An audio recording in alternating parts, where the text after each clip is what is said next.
It's high noon in Goldbach. At the fifth race of the German cross-country, it's time for the first official duel between the toughest two drivers in the history of Enduro, and between the two infernal machines, the new KTM 950 and the BMW HP2. This is the battle of the Titans.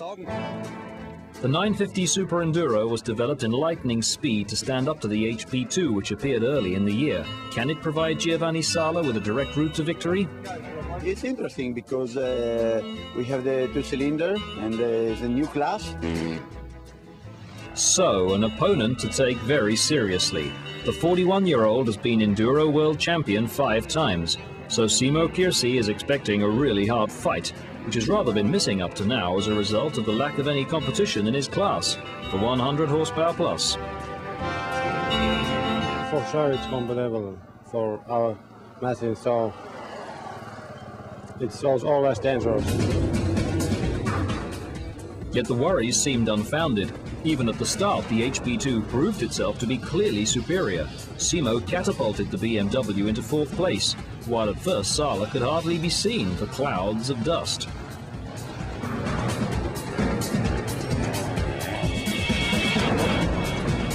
But the start doesn't decide everything. In the end, it's a question of time. A lot can happen in 2 hours.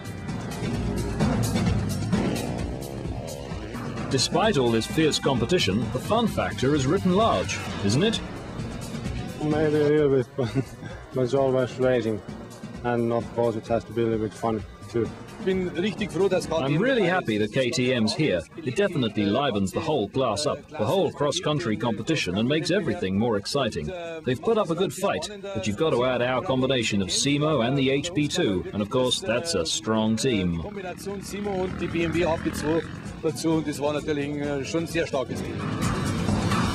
It certainly is. Simo just got on with the race. In every lap he put more and more effort into trying to outlap Giò Sala.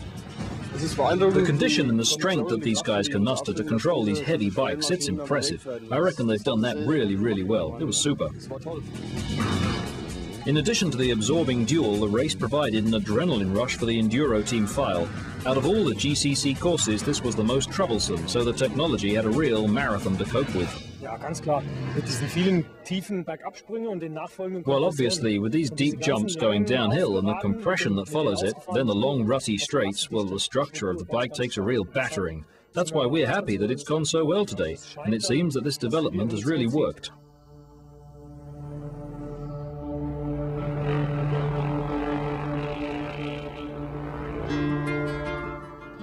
Finally, they can concentrate on a top 10 finish. It wasn't so easy for everyone. It was the first time I raced for 2 hours with the 950 Super Enduro, and so it's good to know my body and the bike too. For sure, we try to fix better the bike because in this race the suspension was a little bit soft, and so I have some problem. After 23 laps, Simo Kirsi crossed the finishing line 1 lap ahead of Sala by a hair's breadth. 9th place and a great deal of relief.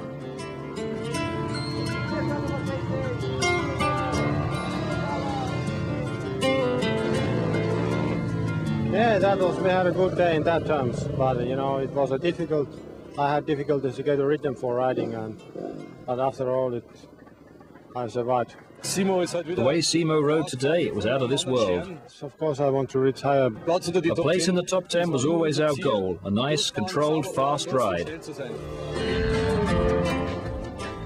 But with 2 races left to improve the position in the top 10, you can still bet that Simo Kirsi and his HP2 will be singeing a few more reputations.